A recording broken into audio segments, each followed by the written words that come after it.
Ketua yang saya hormati, Bapak Wakil Ketua dan jajaran teman-teman Komisi 5 yang saya hormati.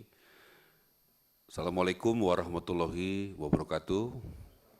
Shalom, salam sejahtera buat kita semua. Tadi saya mendengar, terima kasih sekali, dan saya sangat menunggu acara hari ini. Terus terang saya menunggu, kita sudah ajukan itu dari bulan Januari peta jalan. Betul ya Pak ya? Baru kita bahas sekarang, 4 bulan kemudian. Jadi saya ingin sekali ada waktu yang cukup. Tadi saya mendapatkan masukan, Bapak sudah mengenali, apalagi Pak Ridwan Bae ini senior kita semua, sudah pengalaman di sini, ada masalah soal keterbatasan dana. Bapak tahu persis berapa dana kita. Ada masalah ada soal lahan, ada soal kualitas, ada soal ketidaktepatan sasaran. Ada soal SKB 3 Menteri, kita sudah bulan Januari itu kalau tidak salah, sudah bikin supaya PPN, BPHTB, PBG gratis, sampai sekarang masih ada 70 bupati wali kota yang belum jalanin, padahal masuk dalam NKRI. Padahal itu untuk membantu rakyat kecil. Ya, supaya jangan dibolak-balik di media itu Pak. Ya, kenapa itu bukan kewenangan kami Pak? Ya, kami juga sudah mendapatkan bantuan luar biasa dari pimpinan DPR Pak Dasko, Pak Misbakun, dari Bank Indonesia, kemudian juga dari Departemen Keuangan untuk pendanaan dari BI. Bapak juga mungkin ini kesempatan yang baik untuk menjelaskan bagaimana itu buat bisa LPLPP dan buat subsidi. Saya sudah mendapatkan direction langsung, ditelepon sekali, berbicara langsung 2 kali soal bagaimana Presiden perintahkan saya untuk bagaimana penjara menjadi rumah. Karena penjara itu ada di tengah-tengah kota dan sudah sangat kredit di situ supaya dipindahkan. Kami sudah rapat 2 kali. Saya mohon kalau boleh betul-betul kita menyatu. Ya, bagaimana satu-satu saya dengar dan saya tahu teman-teman berpengalaman dan punya niat baik. Supaya kita bisa rumuskan satu-satu ini bagaimana. Kemarin ada Pak Huda itu usulkan soal undang-undang perumahan. Kemarin Unian Berimbang itu kami sudah siapkan Pak. 3 bulan saya sudah kirim surat ke Presiden Pak untuk organisasinya dibentuk. Undang-undang yang bagus untuk keadilan sosial. Pengembang besar bangun 1 rumah mewah, 2 rumah sedang, 3 rumah kecil. Tetapi sampai sekarang belum jalan. Apa masalahnya? Saya baru 6 bulan di sini, tapi kenapa belum nggak jalan-jalan gitu? Nah, apakah kita mau buat itu atau kita mau rubah semua? Supaya kita buat undang-undang perumahan yang menyelesaikan masalah semua, tadi tanah, keuangan dan sebagainya. Itu saya mohon kita bicarakan terbuka di sini. Mana yang lebih efektif? Mana yang lebih produktif dengan situasi sekarang? Jadi saya juga berharap kita satu-satu Pak, ada paling tidak catatan saya soal pendanaan, 2 soal lahan, 3 soal tepat sasaran, 4 soal kualitas, 5 bagaimana koordinasi semuanya itu. Sampai hari ini kami sudah rapat, termasuk tadi malam kami rapat Pak, sudah saya dari IKN, ini hebat nih eselon 1 saya ajak untuk bekerja, terus terang saja ya nggak ada libur gitu ya, dan mereka siap bekerja. Saya senang mereka jajaran eselon 1, 2, ini sudah banyak bekerja dan berubah mindsetnya untuk benar-benar jadi pelayan publik. Irjen kami Bapak, kita hari ini juga saya ingatkan Bapak tolong dicek notulensi rapat kemarin, kita hari ini mau bicara BSPS. Saya tahu itu program yang diaspirasi oleh teman-teman dan banyak kepala daerah, teman-teman DPD juga. Tapi saya harus sampaikan, kami sudah menemukan dugaan korupsi yang luar biasa di Sumeneb, sejumlah sekitar 108 miliar. Saya sudah undang Ketua Banggar 2 jam di kantor saya bersama Bupati Sumeneb minggu lalu Pak. Ya, dan kami sudah kasih tahu di indikasi temuannya apa aja. Dan saya sudah cek memang betul waktu itu ada teman di sini Komisi 5 itu tidak melalui Komisi 5 kan, betul kan begitu Pak? Ya betul begitu Pak ya, saya dengarkan. Gitu. Nah jadi saya mau bukaan dan saya minta ini supaya rakyat Indonesia semua tahu. Bagaimana ada uang yang sangat dibutuhkan rakyat tetapi dikorupsi, dugaan korupsi. Saya anak buahnya Prabowo dan Prabowo sudah perintahkan kita hadapi korupsi apapun risikonya. Jadi saya mau sampaikan apa adanya Pak ya, apa dalam pikiran kami ya. BSPS itu program bagus, tetapi juga punya potensi disalahgunakan. Ya, punya potensi disalahgunakan. Saya tidak mau memfitnah siapapun, semua ada data buktinya dan saya akan mulai itu dengan sekarang. Kalau boleh kenapa? Saya tahu teman-teman juga mau reses. Ya, kita sudah bicarakan kemarin berkali-kali dengan bapak-bapak, tolong buat aturan kita sama-sama. Ini saya mau buat aturan kalau bisa 2 minggu lagi keluar. Supaya itu bisa dijalankan Pak. Ya, boleh nggak itu saya presentasikan sebentar, baru kita masuk PT Jalan, supaya teman-teman kan mau reses juga sebentar lagi kan, begitu, supaya bisa jalan begitu. Ya, supaya ada aturan yang bagus, atau kita bicara kalau boleh bicara peta jalan sekarang, tolong saya diundang lagi untuk bicara soal BSPS khusus. Benar, itu yang benar. Oke, Ya. diundang BSPS khusus ya. Oke. Ya. Kemudian saya tolong diundang lagi untuk bicara relokasi anggaran, karena kita sudah sepakat kemarin kan Pak ya, Boleh, untuk bicara boleh. soal anggaran. Ayo, saya mau 3 kali rapat Pak. Satu soal peta jalan, tapi ini saling berhubungan Pak. Peta jalan itu di dalamnya ada BSPS. Anggaran di dalamnya ada BSPS. Ya. Kan Pak begitu. Menteri. Nah kita mau mulainya dari mana? Saya ikut aja Pak. Tapi Ya. ada 3 tema besar yang harusnya kita rapat dengan baik Pak. Karena kita bicara peta jalan, terus terang ya, itu juga membantu target kami. Kalau Bapak buat minta program BSPS-nya diperbanyak, terus terang saya setuju. Kenapa? Itu membantu saya. Yang saya minta masukan dan minta kita sepakat adalah prosedurnya harus sesuai aturan, datanya harus sesuai aturan. Supaya kita tidak ada masalah belakangan hari. Itu aja Ketua. Ya. Jadi Ketua saya mohon, kalau memang kita mau peta jalan, saya sudah siap, kita akan jelaskan. Ya. Siapa yang terus tadi? Silakan. Interupsi. Silakan Pak Ali Musti, silakan.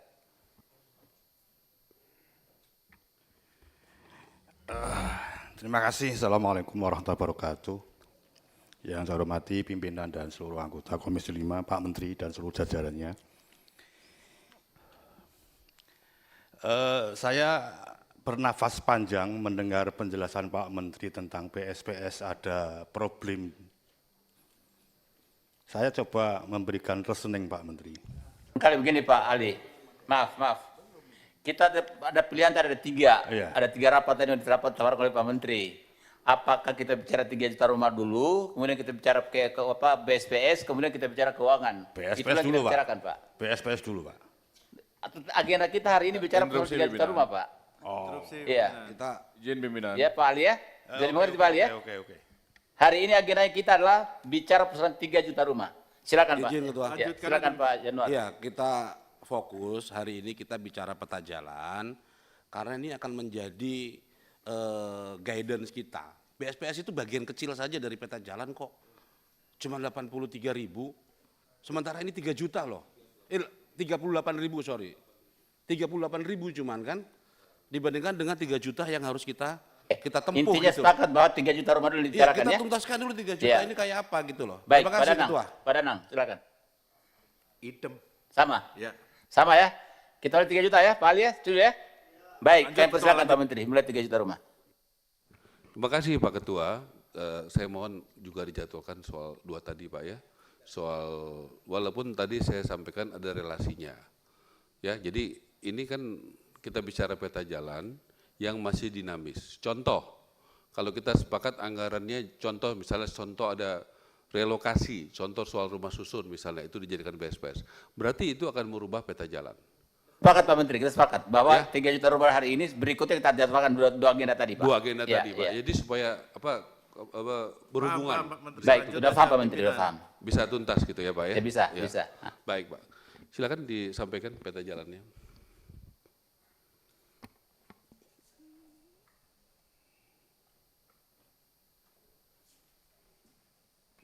Kami jelaskan ini Pak Wamen di mana ya? Tolong dipanggil, kalau saya ada kan harus nanti ada. Jadi kami itu ada 3 juta, saya terbuka semua sampaikan, 2 juta itu tanggung jawab saya sebagai menteri, 1 juta itu investasi luar negeri, saya tugaskan Wamen untuk konsentrasi di situ. Itu pokok dasarnya, dan kita sudah bicara dengan Ketua Satgas Pak Hasim. Jadi itu saya mulai dari situ ya, pembagian tugas, tetapi tetap saya bantu. Buktinya bulan lalu saya ke Doha bersama mendampingi Presiden untuk juga membantu bagaimana investasi luar negeri. Yang saya tahu, tolong lanjut.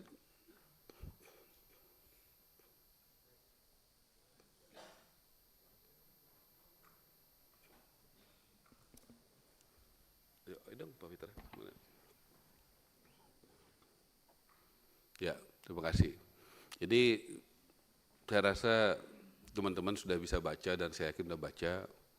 Ini tidak perlu saya jelaskan lagi ya. Ya, bagaimana ini visinya, asta cita, program prioritas, program hasil terbaik. Sudah sepakat ya? Bisa kita lewatkan? Ya, lanjut. Kemudian dalam RPJMN, sektor perumahan memang sudah dimasuk di poin ke-75. Lanjut. Tujuannya kita memberi arah strategis ya untuk pembangunan 3 juta rumah secara efektif dan tepat sasaran.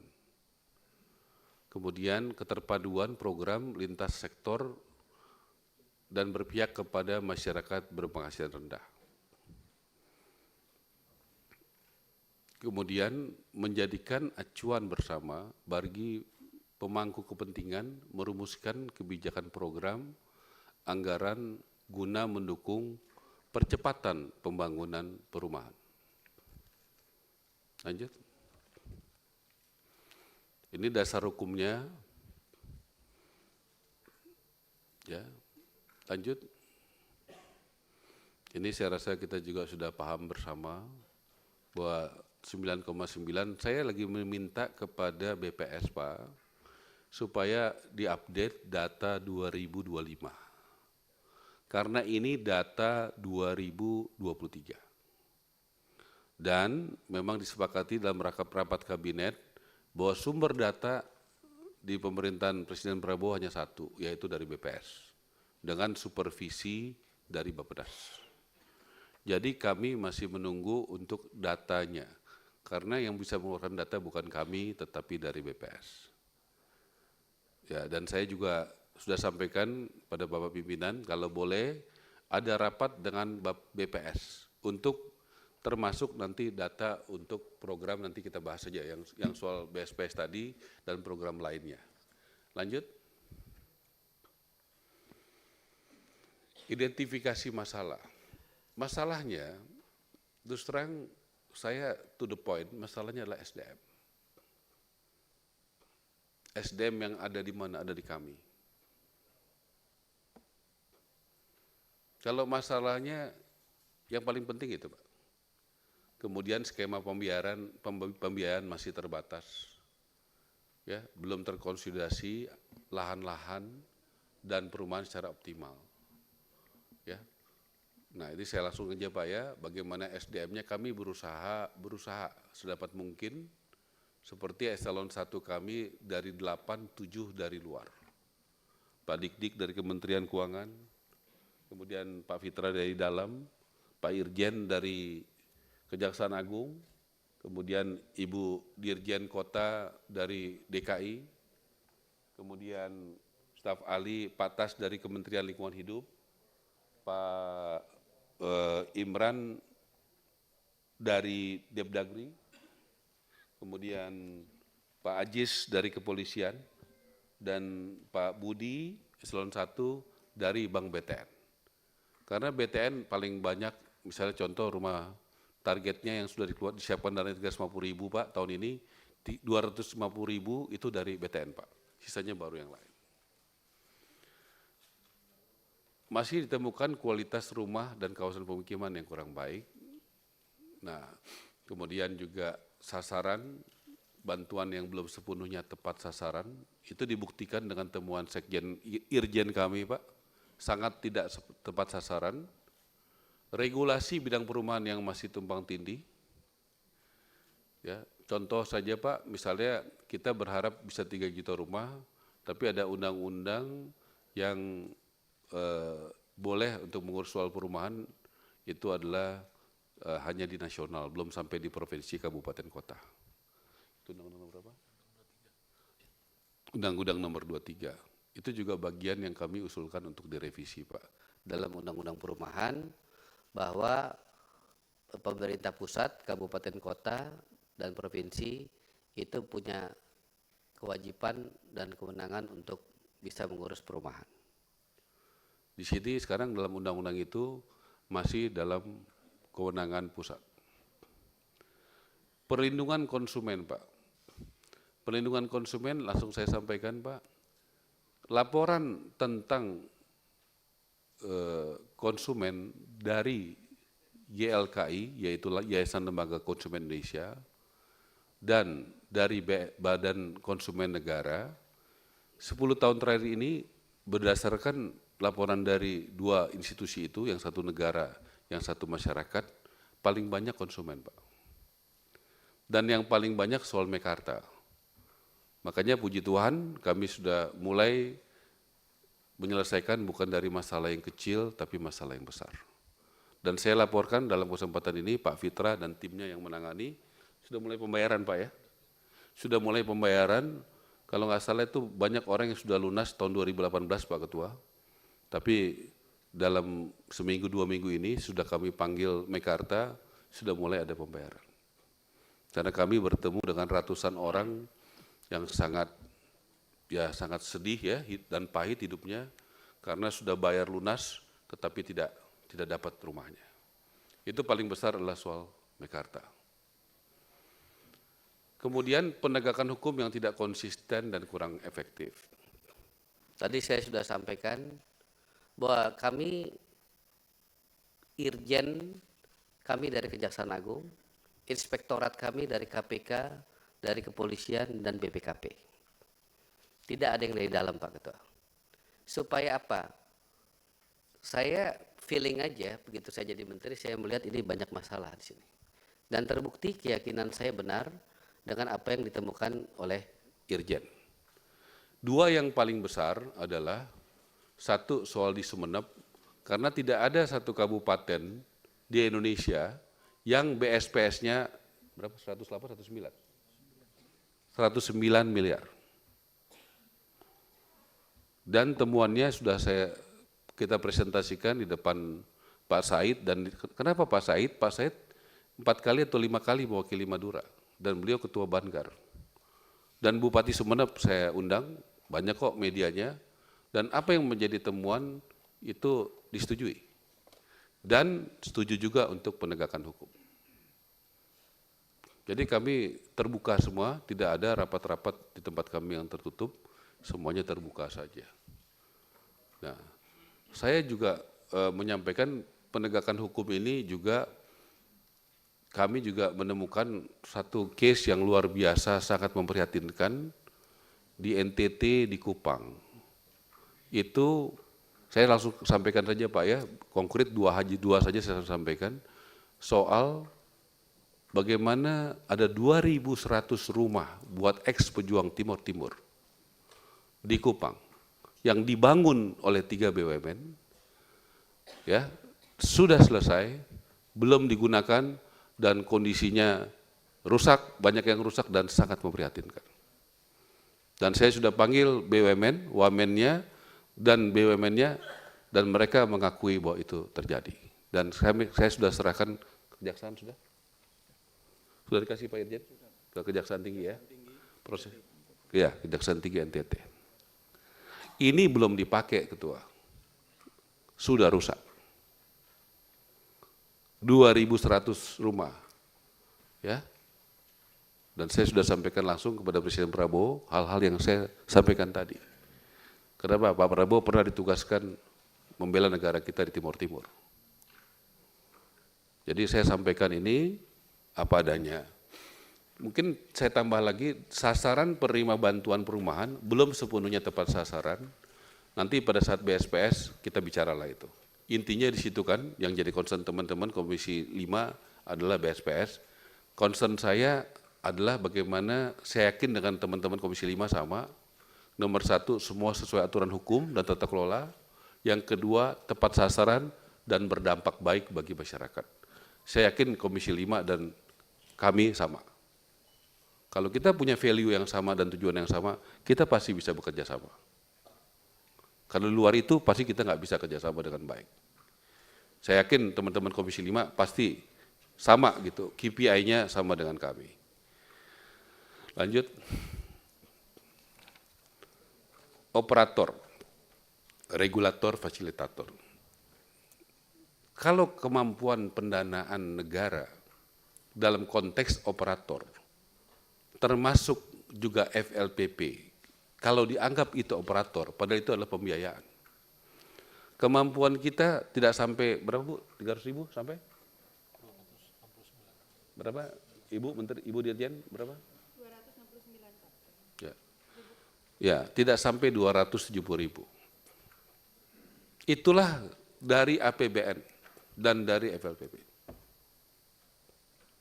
Kalau itu bukan hanya operator ya, termasuk pembiayaan Pak. Kalau yang hanya membangun berapa Pak? Kan kemarin saya minta berapa? Ya, jadi supaya kita jadi jelas. Nah, di situ ada Pak angkanya. Jadi saya mulai dengan kemampuan negara itu dari pembiayaan dan membangun itu ya 269 ya Bu ya. 269779. Di situ sudah termasuk pembangunan rumah susun, pembangunan rumah khusus dan revitalisasi susun dan BSPS. Dan penanggulangan rumah kumuh dan FLPP. Artinya yang ada uangnya di APBN. Yang sudah menjadi DIPA.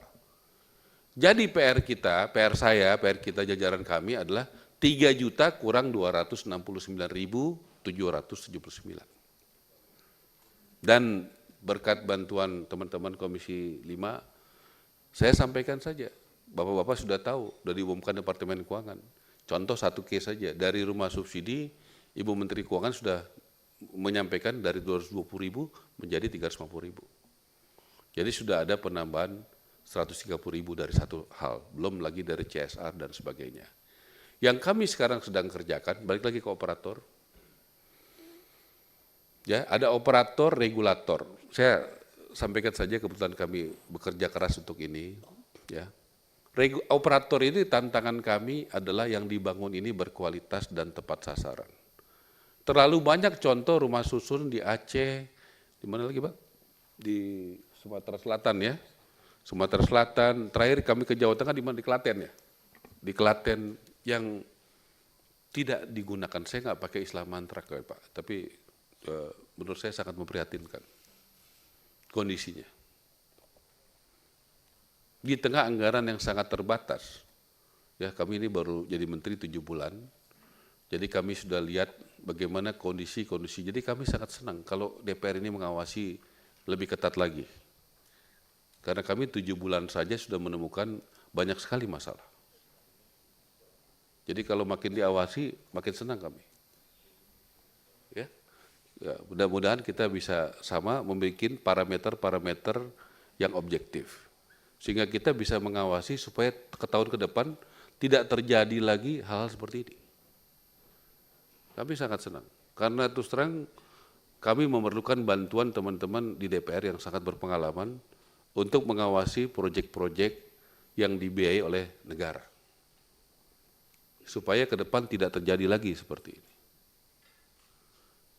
Kami sangat senang. Sebagai regulator, kami berusaha untuk melakukan terobosan. Ya, coba terobosannya apa aja yang udah terjadi? Yang regulator. Ya, yang sudah terjadi. Kami berusaha bagi antara yang sudah ada. Ini Pak, kami tanggal berapa ini Pak Irjen? Bulan November. Ini yang tadi saya katakan Pak, bulan November itu kami bekerja, kita baru dilantik Oktober Pak. November itu kami sudah keluarkan, November atau Desember? Enggak, tanggal itu tanggal berapa? November? Ya, coba dibaca yang jelas dong ya, November atau Desember untuk mengeluarkan ini. Ini kebijakan kenapa saya dipanggil Presiden Prabowo. Pak Menteri, tolong buat karpet merah buat rakyat kecil. Artinya berikan kemudahan, kemurahan, kalau perlu gratis bagi rakyat MBR. Apa yang saya lakukan, saya rapatlah dengan Mendagri, diskusi dengan Menteri PU. Ya, atas perintah Presiden Prabowo, kita mengeluarkan kebijakan Pak. Pembebasan biaya bea perolehan hak atas tanah dan bangunan, BPHTB, yang tadinya 5% jadi gratis Pak. Pembebasan restribusi persetujuan bangunan gedung, yang tadinya bayar jadi gratis. Kemudian mempercepat proses izin, ya tadinya 45 hari jadi 10 hari. Di beberapa daerah itu tidak sampai 1 hari. seperti di Sumedang, seperti di Badung, Bali, di Gianyar, Bali. Ya, tanggal berapa Pak? Ya, 25 November 2024. Tapi saya juga harus laporkan hari ini Pak, supaya tidak dipelintir di lapangan. Ini bukan kewenangan saya Pak, kewenangan kepala daerah. Karena harus ada perkadanya. Sampai hari ini masih ada sekitar berapa? 70, 80? Sekitar 60 yang belum membuat perkadanya Pak Ketua. Padahal kita NKRI, Negara Kesatuan Republik Indonesia. Apakah itu kewenangan saya? Tidak. Tapi kita sudah bikin payungnya di atas Pak. Kalau sosialisasi setiap hari Senin, Pak Mendagri itu bikin acara Zoom dengan semua kepala daerah. Sudah beberapa kali kita datang untuk sosialisasi selama berbulan-bulan ini. Tapi faktanya, masih ada kepala daerah yang masih belum mengeluarkan itu. Contoh aja, kemarin saya baru dari dari Balikpapan. Dari Balikpapan ya kemarin Pak Irjen ya. Saya tegur, kok Balikpapan belum keluar? Ya, padahal wakil wali kotanya adalah Ketua REI dari Balik. Bapak kan REI juga boleh cek Pak. Besok kan undang pengembang, tolong tanyakan aja Pak apa adanya yang saya ngomong. Supaya kita mendapatkan kebenarannya. Dan saya senang kalau ada waktunya kita ngobrol, jadi Bapak mendapatkan masukan dari dua belah pihak, dari pengembang dan pihak kami. Supaya jadi fair gitu. Jadi kami juga menghadapi tantangan-tantangan seperti itu, tapi kami tidak cengeng, kami terus datangin dan dalam ada acara-acara asosiasi selalu saya sampaikan seperti itu Pak. Nah itu persoalan-persoalan kami. Ini kan bagus, ini arahan Presiden Prabowo. Karpet merah bagi rakyat kecil. Ya, karpet merah bagi rakyat kecil. Ya. Nah, jadi memang memprihatinkan Pak. Kita masih tetap semangat, tapi inilah kondisi-kondisi lapangan yang kami temui di lapangan seperti ini. Lanjut, balik lagi ke tadi. Ya, nggak ke depan tadi yang tadi yang. Ya. Nah, kemudian fasilitator Pak Ketua, saya rasa saya Menteri Perumahan yang paling banyak bertemu dengan pengembang. Saya punya datanya semua. Saya rasa saya dan jajaran paling banyak menindaklanjuti keluhan pengembang. Buktinya apa? Salah satu masalahnya adalah slik OJK. Kita sampai 2 kali rapat besar di OJK dan di BPKP. Untuk menindaklanjuti itu, supaya Bapak kan besok rapat dengan pengembang, boleh disampaikan apa. Ada permasalahan investasi, saya undang Pak Rosan untuk ketemu dengan pengembang. Hadir langsung loh. Ada masalah izin-izin lingkungan hidup, saya undang Menteri Lingkungan Hidup, tapi yang datang Wamennya waktu itu ya, Pak Wamennya. Banyak masalah soal pemecahan sertifikat, saya rasa sudah terhitung waktunya Pak Nusron ATR hadir dengan acara dengan kita. Boleh Bapak cek kok, semua ada Instagramnya dan kita undang itu untuk hadir. Jadi sebagai fasilitator, karena kami tahu, kalau sebagai operator itu dananya terbatas sekali.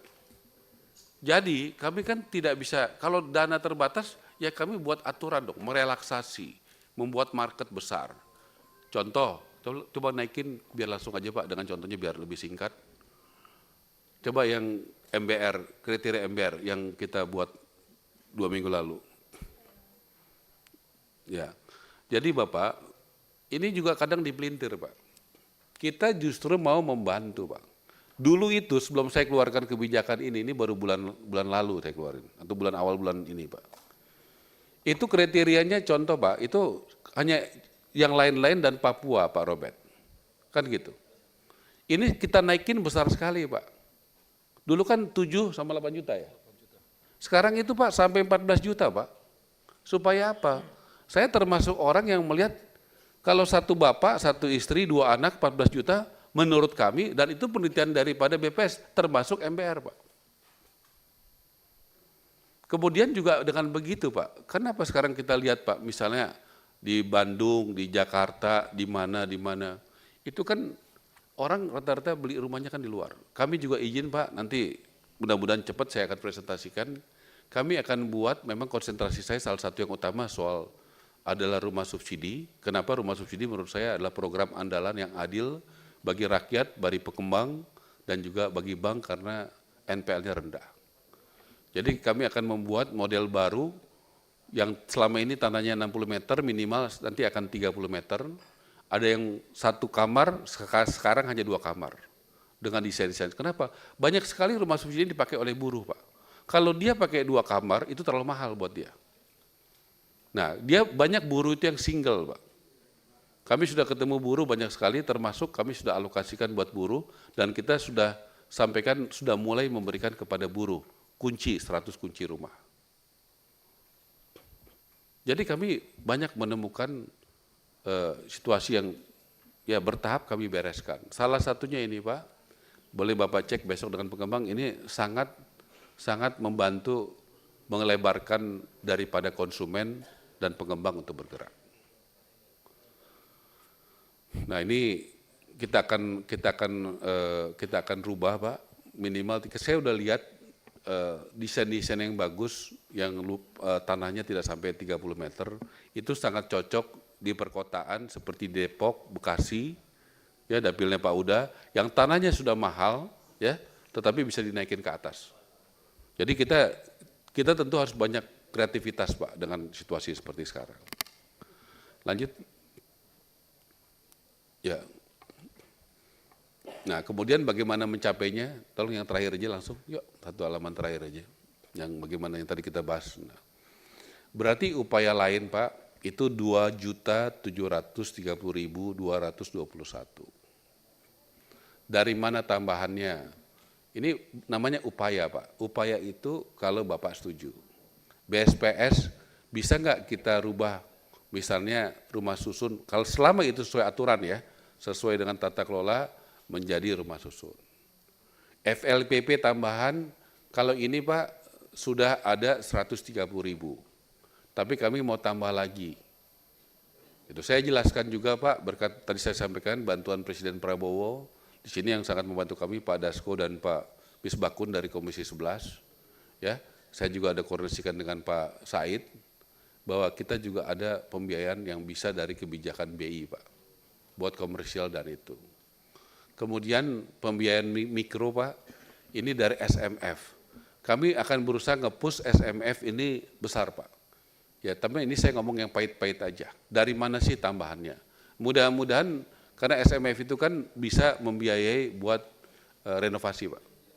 Nah itu juga kami akan push lebih besar dari tahun sebelumnya. Kemudian investasi luar negeri ini dari awal saya sudah berbagi tugas dengan Pak Fahri, wamen saya.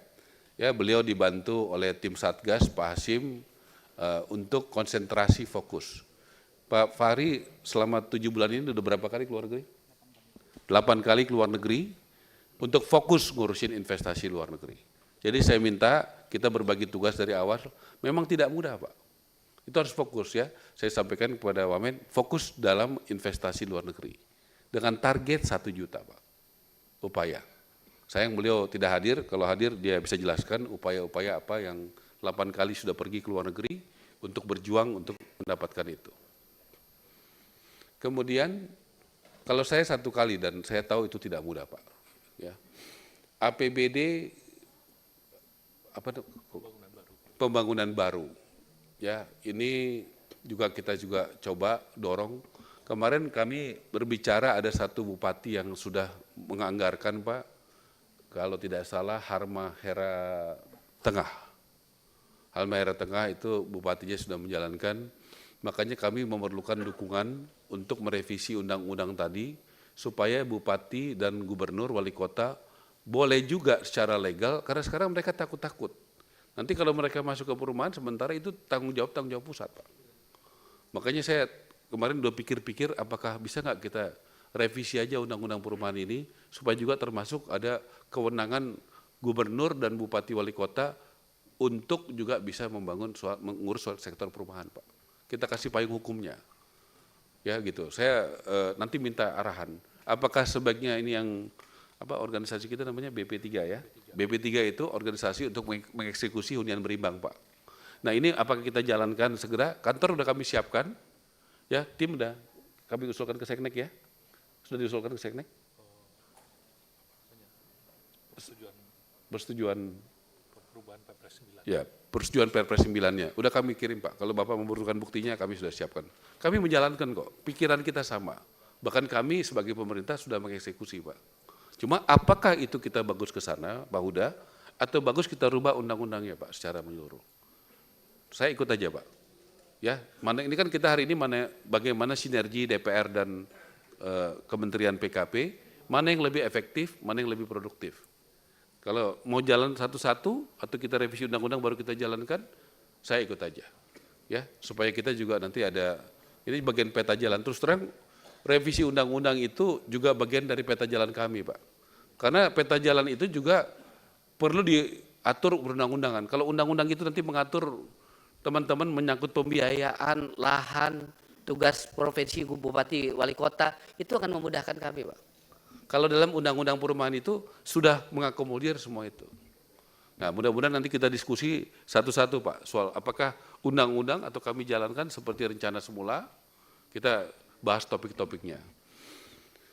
Kemudian itu ada APBD buat renovasi, kemudian itu dari dana desa, karena kami juga sudah berkoordinasi dengan Kementerian Desa, Kementerian Sosial, dan Kementerian Dalam Negeri secara intensif. Jadi kami kan ada, semuanya kami himpun, Pak. Nanti dalam dashboard, nanti kalau sudah jadi saya juga akan undang teman-teman Komisi 5 ke kantor kami untuk bisa melihat bagaimana kalau kita klik, misalnya Pemda, contoh Pak Huda, Pemda Kabupaten Bekasi, bulan Januari diklik, keluar PBG-nya berapa. Ya kan itu kan mengetahui untuk tahun 2025 bulan Januari, Bupati Bekasi mengeluarkan PBG untuk berapa rumah. Nah, itu kami akan akses dari kami kepada Pemda-Pemda dan Kabupaten Kota. Nah, begitu Pak, supaya itu. Kemudian kami akan akses kepada bank-bank, terutama BTN, karena yang paling besar. BTN membiayai di mana? Kemudian Tapera membiayai di mana? Kemudian CSR, Pak. Coba dimasukin, dibuka yang CSR yang akan proses, terbuka aja semuanya. Nah, ini Pak, kemarin ada masukan ya dari Ibu Novi, kalau nggak salah, nggak ada sini ya. Kami juga mencoba untuk mengakseskan teman-teman Komisi 5 dengan CSR perusahaan yang mempercayakan untuk bidang perumahan. Gitu ya. Saya contoh nih misalnya Harum Energi, itu sudah selesai di Jakarta Utara. Sekarang sedang bangun rumah panggung. Rumah panggung itu dulu diawali oleh Pak Prabowo 2 tahun lalu kalau tidak salah, sebelum jadi presiden, dengan biaya sendiri. Dan saya sudah cek, ternyata masih kurang. Ini yang sudah selesai itu di bawah 30 unit. Jadi gitu, itu sudah selesai Pak, boleh dicek. Jadi uangnya nggak ada ke kementerian, itu bekerja sama dengan Universitas Pertahanan, developernya atau kontraktor yang milih adalah dari Universitas Pertahanan, Harum Energi langsung bayar ke sana, plus 1 ambulans. Kemudian juga yang kedua, Harum Energi ini dia senangnya di pesisir Pak Ridwan Bey, nanti juga saya coba bicara untuk ke tempat di pesisir ya Pak ya. Dia maunya dari Muara Angke dia pindah ke Subang di Pantura. Nah dia bangun di Pantura, satunya unitnya 150 juta Pak. Jadi kalau 35 itu berapa itu? Sekitar 5 miliaran lah. Begitu. Jadi dia akan lanjut setiap 4 bulan dia pindah-pindah. Kemudian yang sudah selesai baru itu, kemudian yang sedang pelaksanaan di Adaru ini di Kalimantan Selatan. Saya nanti mohon dikasih cek Pak data Komisi 5 dapilnya Pak. Supaya nanti saya bisa undang dalam komunikasi dengan yang memberikan CSR. Jadi CSR ini 100% semuanya dari mereka, dan mereka ini non APBN dan non APBD dan non BUMN. Jadi misalnya Adaru itu di Kalimantan Selatan, kemudian Agung Sedayu ini sedang berjalan di Tangerang, Pak. Ini tanahnya dari perusahaan saya, 2,5 hektar, yang bangun Agung Sedayu. Jadi dari perusahaan saya 2,5 hektar di Tangerang, tidak terlalu jauh dari bandara. Kemudian Berau ini di Kalimantan Timur, Pak. Kalau ada yang dapilnya Kalimantan Timur, saya dengan senang hati akan mengakseskan, ya. Kemudian dari Kadin 500, Pak. Ini bukan tersebar di Jakarta, salah, ya. Keterangannya itu tersebar di seluruh Indonesia, di Jakarta 200. Ya. Kemudian Yayasan Buddha Suci itu yang sedang pelaksanaan 500 di Jakarta dan 500 di Bandung. Kalau ini adalah ini Pak, renovasi. Ya, renovasi. Jadi ini 1000 unit renovasi. Kadin juga renovasi. Kalau yang Adaru, Agung Sedayu, Berau itu adalah membangun rumahnya. Membangun rumahnya. Oke, kemudian yang rencana Arum Energi 35 lagi, Agung Sedayu dan Salim ini di Sebuku. Kalau teman-teman ada yang dari Kalimantan Selatan, itu dia di Kalimantan Selatan ini, Sebuku ya, pertambangan batu bara. Kota Baru ya, oke. Kemudian dari Astra, ini saya baru ketemu minggu depan dengan pimpinan Astra, dia rencana mulai membangun bulan Juli, Pak. Bulan Juli itu 250 unit. Kemudian dari Lipo Group, ini bersyukur juga Pak James, ya sesudah dia beritikat baik membereskan Mekarta, pas saya menerima Ibu Kofifah kurang lebih 3 minggu lalu, Pak James kebetulan hadir, dia siap membantu untuk direnovasi ya ini, di Jawa Timur, di Bekasi dan Tangerang. Ini Pak Huda banyak yang di Bekasi nih, ya sama teman Tangerang. Saya nanti minta datanya teman-teman yang di dapil itu. Kemudian Barito ini di Banten dan di Jakarta, renovasi. Kemudian Buddha Suci itu ada 500 di Jawa Tengah, itu di Banyumas. Kemudian 500 di Banten, itu kalau tidak salah ya, ini mohon maaf, kalau tidak salah di Cilegon, di pabriknya di Cilegon.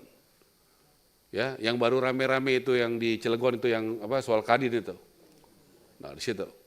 Kemudian di Bogor 500. Kemudian di Depok 500. Saya rasa itu penjelasan untuk soal bagaimana upaya-upaya, ini kita bagi 3 Pak, yang sudah selesai, yang masih dilaksanakan artinya berproses tapi sudah mulai dibangun, yang masih ini rencana atau yang sudah disampaikan oleh pihak yang mau memberi, ini istilahnya rencana atau ya inilah itikat baik mereka seperti itu. Lanjut. Balik lagi yang tadi, yang upaya-upaya tadi. Ya, saya rasa itu angkanya Pak, pembangunan rumah swadaya masyarakat, itu ada namanya upaya ya. Kemudian juga dari GWMBI, saya mau jelaskan Pak, kami itu berbicara dengan Gubernur Bank Indonesia, dengan Menteri Keuangan, dengan ada dari BPK, kemudian dari BUMN, ya itu kita bicara beberapa kali. Jadi intinya dari BI itu ada relaksasi GWM, giro wajib minimum. Bank itu ada uang di BI 5%, kemudian diturunkan jadi 4%, kemudian 4% itu akhirnya ada dana yang bisa kembali ke bank untuk sektor perumahan. Itu langkah-langkah yang saya berusaha hati-hati. Makanya kami konsultasikan dengan BPK, dengan Komisi 10, dan juga dengan BPKP. Supaya langkah-langkah itu menurut saya langkah terobosan, karena di tengah keterbatasan APBN, ya kami berpikir itu. Dan semua sudah saya laporkan kepada Bapak Presiden apa yang kami lakukan. Kemudian kalau usaha kami sudah berusaha mensinergikan soal lahan ke kereta api terutama, kemudian juga ke bank tanah, kemudian yang terbaru arahan Presiden Prabowo kepada kami sudah 2 kali rapat di penjara Cipinang bersama BPKP, Menteri Lapas Pak Agus, dan juga dengan Pak Rio, Dirjen Kekayaan Negara, dan dari KPK, dan juga sudah dengan pengembang. Jadi konsep dasarnya sekarang tata kelolanya lagi disusun. Posisinya hari ini kami minta waktu ketemu dengan Bapak Menseknek untuk melaporkan semuanya yang sudah kami lakukan dengan 2 kali rapat, supaya kami mendapatkan arahan. Salah satunya yang diminta adalah kalau nanti penjaranya itu dijadikan perumahan, berapa persen buat komersial, berapa persen buat masyarakat berpenghasilan rendah. Nah, pengembang membutuhkan informasi itu supaya bisa menghitung. Ya, memang PR kami berat, Pak. Saya harus akui sangat berat. Dan kami berusaha melakukan terobosan-terobosan terus-menerus. Ini yang baru kami bisa berhasil, ya, pembiayaan dari Bank Indonesia sudah bisa tambahan dari 220.000 rumah subsidi menjadi 350.000 rumah, berarti ada tambahan 130.000 rumah yang sudah ada uangnya, dan ada lagi potensi untuk menambah 90.000 rumah. Kemudian yang buat komersial 100.000 rumah. Kemudian mengenai hubungan dengan tanah negara, kami sudah pastikan itu harus prudent, sesuai aturan, itu bekerja sama langsung dengan pengembang dan yang menggunakan tanahnya. Kemudian soal CSR, saya juga terus bergerilya supaya makin banyak perusahaan-perusahaan, oh ya itu belum dimasukkan tapi belum ada angkanya, contoh ada perusahaan namanya TAPG, Triputra yang punya Pak TP Rahmat, itu resmi dalam rules-nya mengalokasikan anggaran CSR-nya untuk perumahan. Nah, jadi kami juga bergerilya kepada perusahaan-perusahaan yang tentunya biasanya perusahaan besar dan beberapa perusahaan yang terbuka yang sudah dari pasar modal, walaupun tidak semuanya, supaya mereka bisa memutuskan dalam rules-nya seperti TAPG, Triputra untuk di bidang perumahan. Nah, upayanya memang 2730 itu kita kalau bicara soal modal awal dari APBN tidak sampai 10%. Kalau hitungan saya sekitar 9%. Jadi kami harus mencari kurang lebih 91% lagi. Itulah kondisi kalau hanya berdasarkan dana dari APBN. Makanya saya sampaikan kepada Bapak-Bapak dan kementerian kami bahwa menurut saya Kementerian Perumahan dan Kawasan Pemukiman, maaf bukan lagi kementerian teknis Pak, sudah kementerian strategis. Karena harus cari dana juga tambahan untuk membiayai 91% tadi. Tolong kita punya pemahaman yang sama bahwa mungkin selama ini teman-teman di Komisi 5 tidak menghadapi situasi seperti yang saya hadapi. Ya, mungkin teman-teman selama ini menteri terdahulu tidak perlu mencari investasi, pembiayaan dari Bank Indonesia, CSR seperti yang kami alami. Tapi ini bukan alasan kami mengeluh, kami tetap optimis seperti Pak Prabowo juga optimis pertumbuhan 8%, saya juga optimis tentu dengan teman-teman ya dengan kerja keras, jujur, transparan, ya kami yakin kami bisa mencapai itu ya dengan kerja keras. Dan kalau pada waktunya kami tidak yakin, kami siap, kami pembantu presiden, nggak usah ragu-ragu Pak, kapanpun kami dari reshuffle siap. Karena bagi kami adalah udah kehormatan diberikan kesempatan menjadi menteri setahun ini Pak. Ya, jadi kami nggak ragu-ragu kok. Ya, kami bekerja keras ya untuk mencapai ini. Terima kasih atas perhatiannya. Semoga Tuhan membalas kebaikan Bapak Ibu sekalian.